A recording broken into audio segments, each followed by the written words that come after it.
Hello and welcome to the Culture and Leadership Connections podcast, where culture, communication, and context meet at work. In this podcast, you will discover what cultural influences have formed the careers of noteworthy leaders in a variety of professions by exploring the groups that shaped who they are today. Learn about the collective context and experiences that affect their worldview, leadership style, workplace communication, and behavior. My name is Marie Gervais, and I'm very excited to host today my guest, Ada Tai, who is a colleague that I like very much. I've worked with on a number of occasions and hope to continue working with over a very long period of time. And Ada has a master's in business administration with a degree from the University of Alberta, and she's a chartered professional in human resources and a chartered manager. So she has a lot of designations. She has worked as an HR professional in a variety of industries and organizations for 10 years and has worked in a number of large corporations. And currently she has a consulting firm and provides effective HR services and corporate training. And she's able to strategically integrate effective HR processes, programs, and practices into clients' daily operations and provide customized training sessions that align with their business objectives. She provides personal job search and career coaching, and she has helped many people achieve their personal success in their career choices.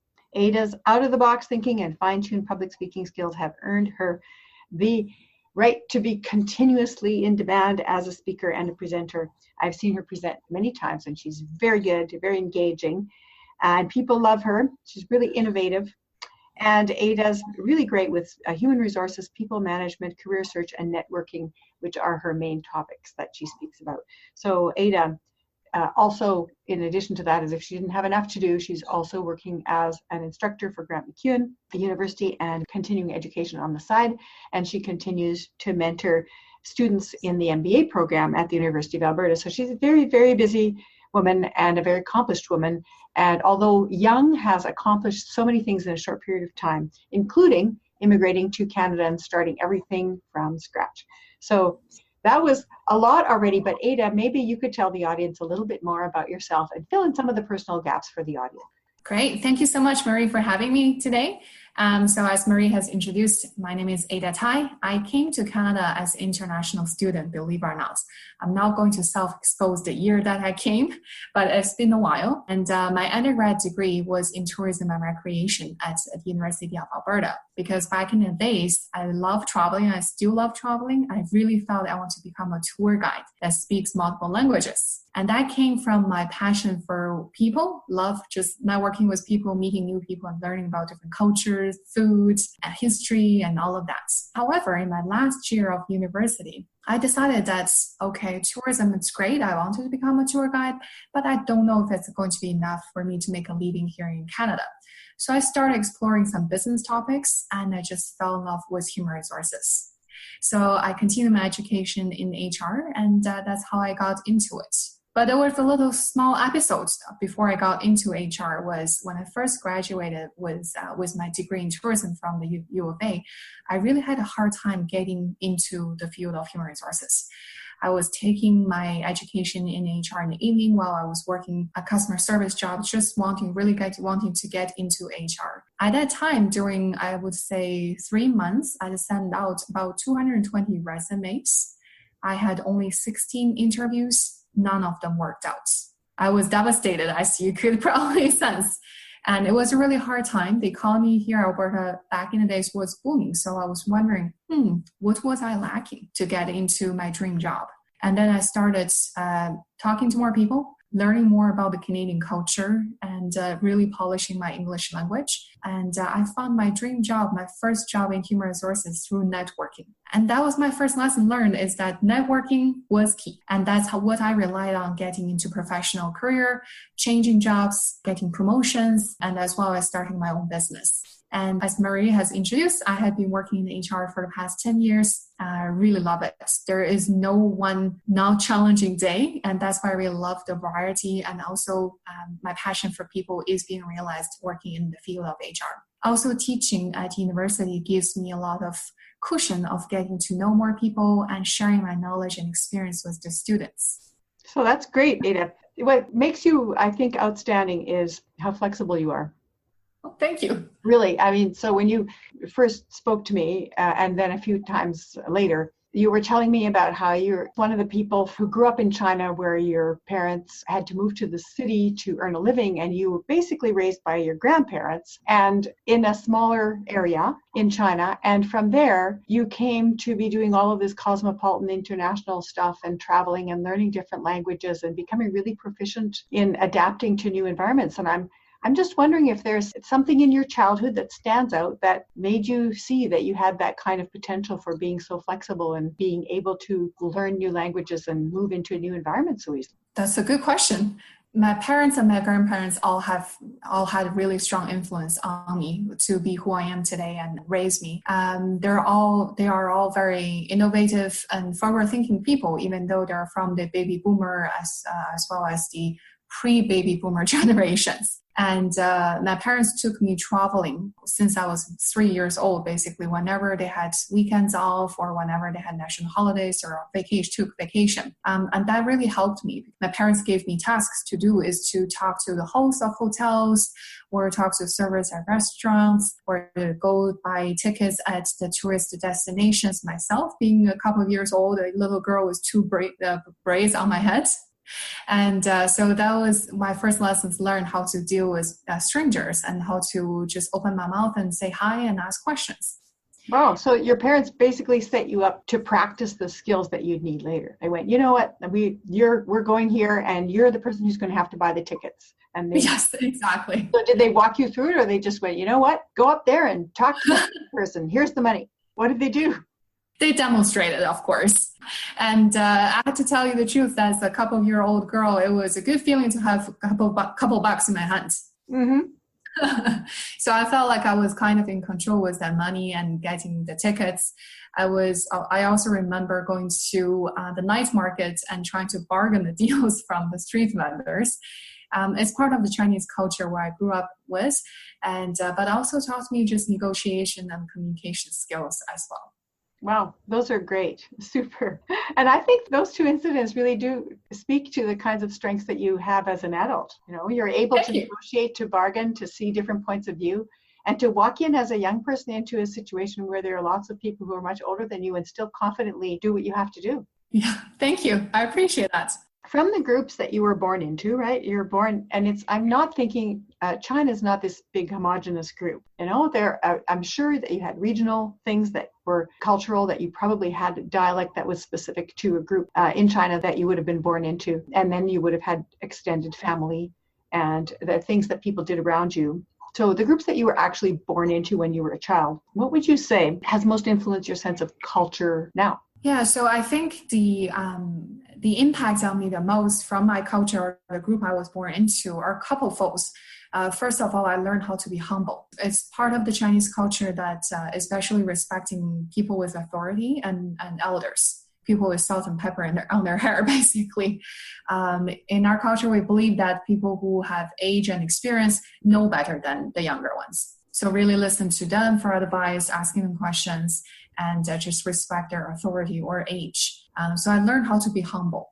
In the culture group that I was born into, my whole family, all my family friends, relatives, even farther relatives, we all believed in working hard. And you reap the benefits of working hard and establish a career. So I think that's what's shaping me today. So as a leader, how would those things have helped you to be humble, to be respectful, and to work hard? What kinds of leadership characteristics would those have provided for you? And I'm thinking of leadership in a very broad sense. So it's not just that leadership as the person who's in the front of the room, you know, waving the magic wand, but how you've been able to influence people. Yeah, so I think in my sense of leadership and culture, with all my, how I was raised, I learned to be humble, respectful, listen to others, and all of these good things. But also because I am in the millennial or / Gen Y generation, I also like to be lean and mean, which means I do more with as little time, within a little time as possible. So that has taught me to be efficient as well as effective. In my generation, I, to be honest, don't have too much patience, and I believe to do things as efficient as possible. So that taught me to plan my days, plan my tasks, and always have a vision in terms of what I want to achieve, who who I want to become and what I want to do with my career. So all of those taught me really good things and helped me to be who I am today. I would say that you're very clear in your expectations with people. Thank you. People know what you want. They know how you want it done. They know by when you want it done. And if you're working on a project, you do the same thing, ask the same questions of other people. So you're really clear about that, but you still do it really respectfully. I'm thinking that could be part of your leadership superpower. I'm just thinking out loud here, but I think that's probably part of it. Let me go to my next question, which is about temperament and personality. So temperament is what you're born with, and babies from a young age start showing specifics about their temperament that never really change. And personality, though, is something that you learn over time. You add on to it, you add new things, you learn new things, and how you respond to experiences also develops your personality. So what were you born with, like temperament-wise, and what have you acquired personality-wise that you think's contributed to your leadership style? I'll give you a funny story when I was little. So as I previously mentioned that my parents intentionally trained me to be brave to start talking to strangers when I was little. I remember one incident that when my dad went on vacation with a couple of family friends, all of the family friends brought their kids who were at my age. But I was the more brave one. I was the one always initiating games with the other kids and saying, oh, let's go do something different. Let's try something fun. And at that time, when I was little, karaoke was just starting to become popular in China. And so one of the family friends, my dad's friend, was teasing me saying, oh, Ada, do you want to sing a song for us? And if you ask a typical Chinese kid back in the days, everybody was like, I'm too shy, I don't want to do that. And I was like, yeah, give me a microphone. So I sang with a microphone in my head, and then because of my passion, I guess, and all these other kids started dancing with me. So that was fun. And I think that's part of my temperament and shaped who I am today. To date, I do a lot of presentations in English, which is now my native language, as you know, Marie. So do a lot of presentations and teaching at universities. And most of my students, I have to say, come from English as their first language. So that's a lot of challenge for me to overcome. But I was never shy. There were moments that I doubt my abilities, and there are moments that I think, oh, I could have done better, or let me work harder on that. But I think it's the temperament and also personality that I have a drive in me, and I have a vision for my life that keeps me going, motivating me, pushing me harder. Yeah, I can really see you as a little kid with a microphone, Thank totally you. crushing it.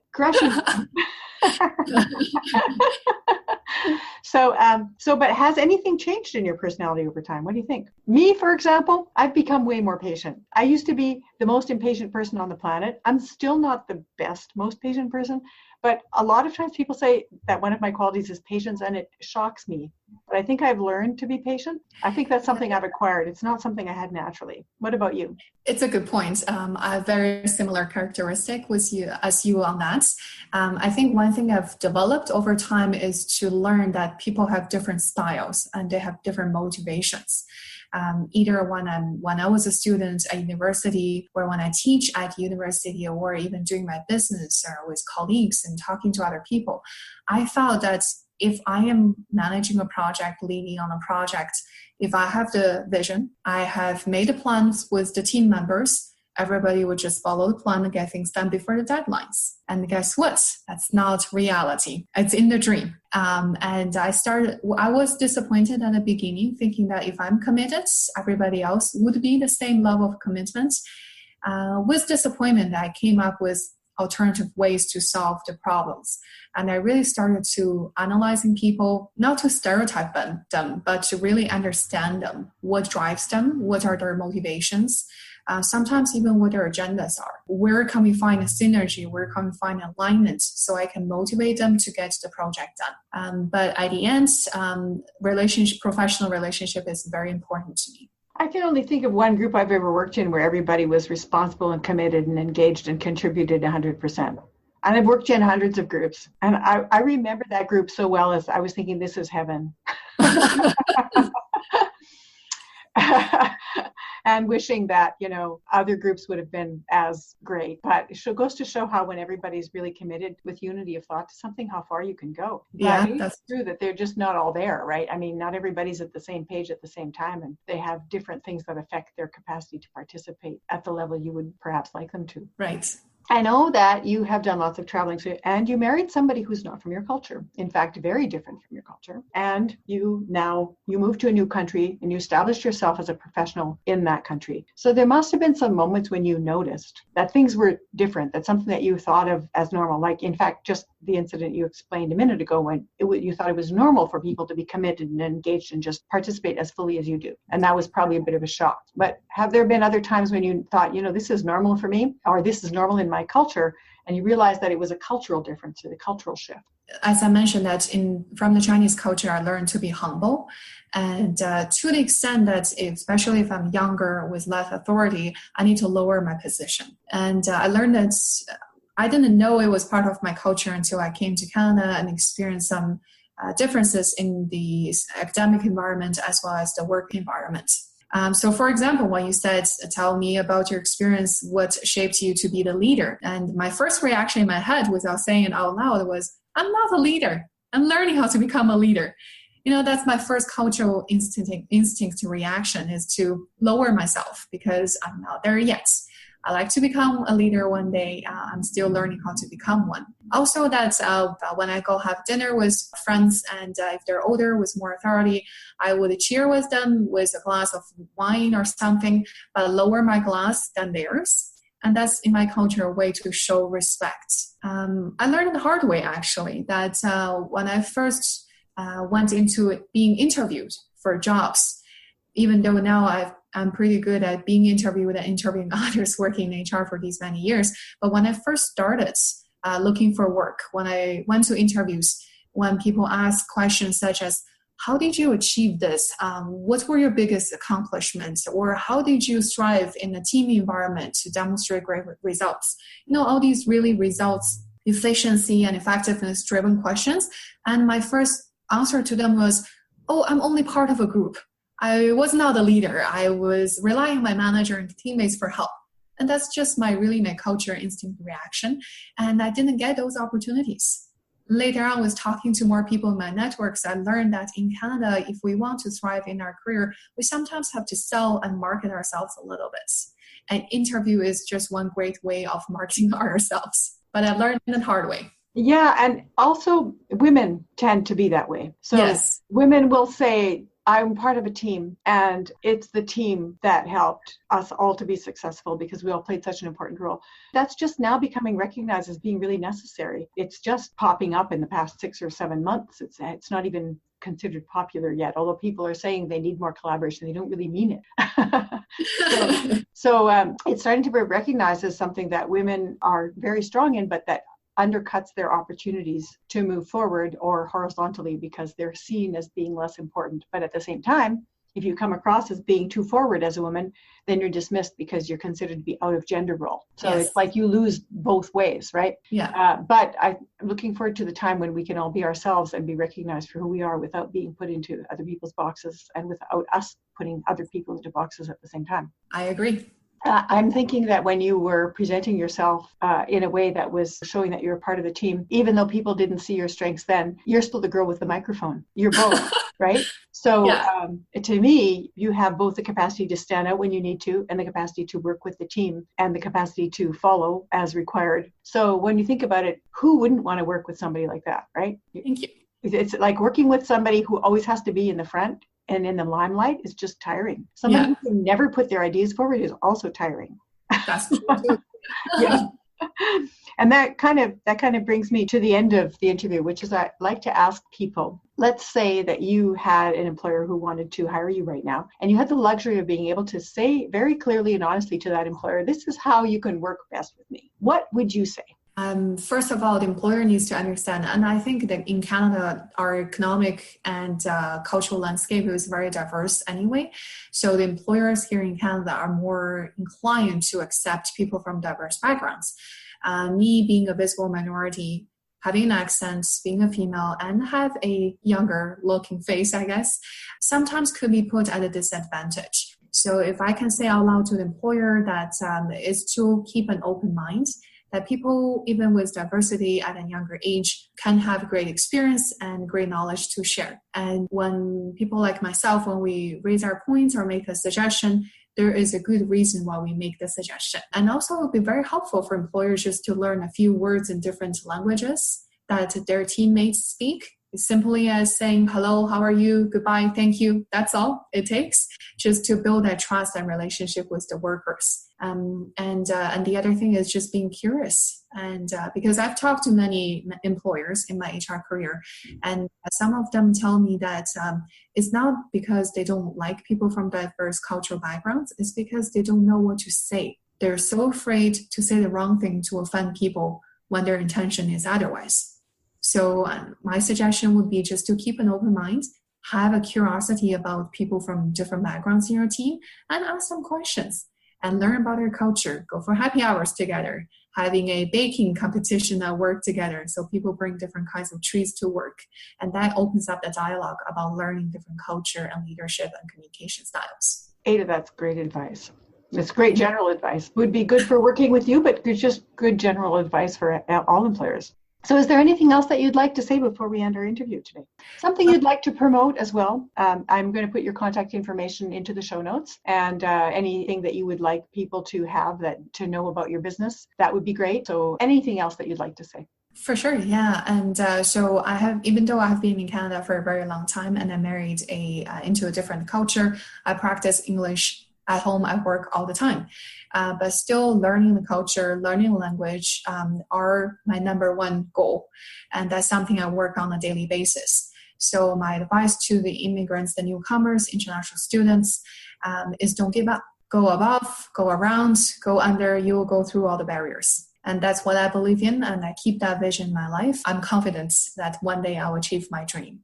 For my business, to answer your question, for my business, so I provide human resources consulting to organizations and corporate training, and I also help individuals with career planning and job search coaching. And I love meeting new people, so contact me, reach out.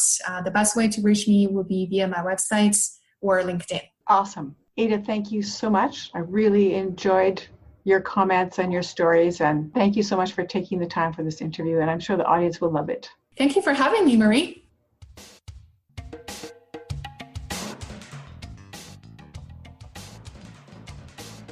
I hope you enjoyed this episode with Ada Tai.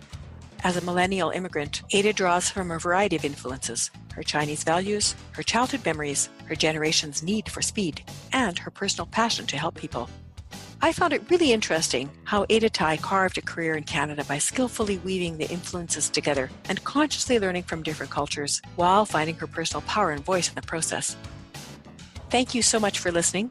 I hope you will continue to listen to our Culture and Leadership podcast episodes, subscribe, and leave us a review. See you next time.